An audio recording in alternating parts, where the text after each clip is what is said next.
Referee no fair, জালিম জুলম।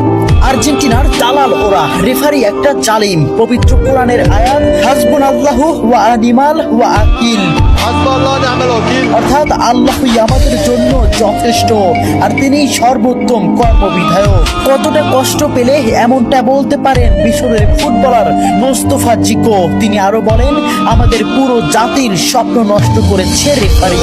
আর্জেন্টিনার দালাল ওরা, রেফারি একটা দেশের পুরো পরিশ্রমকে এক নিমিষেই নষ্ট করে দিলেন।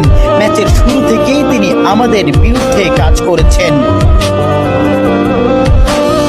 চোখের জলকে সঙ্গী করে আটালান্টার সবুজ ঘাসে পড়ে থাকেন মিশরের স্বপ্নবাজরা। 3-2 গোলে শেষ তাদের বিশ্বকাপের যাত্রা। ম্যাচে ফ্রাসোয়া ল্যাটিসিয়া রেফারি হিসেবে দায়িত্ব পালন করেন। মিশরের একটি গোল বাতিলের পাশাপাশি ম্যাচের শেষ মুহূর্তে মোহাম্মদ সালার একটি ট্যাকেলও এড়িয়ে যান তিনি। দেখার প্রয়োজনও করেননি VAR।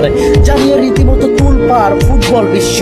ওই কাউন্টার অ্যাটাকে গোল করে আর্জেন্টিনাকে এগিয়ে দেন অ্যাঞ্জো। শেষ পর্যন্ত মিশর হৃদয় ভাঙ্গা হারকে সঙ্গী করে মাঠ ছাড়ে।